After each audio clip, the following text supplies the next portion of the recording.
आज घरात काहीतरी झटपट आणि कुरकुरीत हवं होतं, म्हणून लगेच घेतले 2 बटाटे आणि घेतले गव्हाचं पीठ, थोडासा रवा, थोडी मिरची, चिमूटभर मीठ, थोडा कांदा, कोथिंबीर घालून मस्त कालवून घेतले.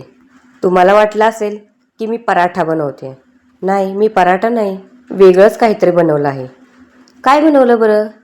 अहो पुढे तर पहा. थोडंसं पाणी आणि झालं भजीचं पीठ तयार.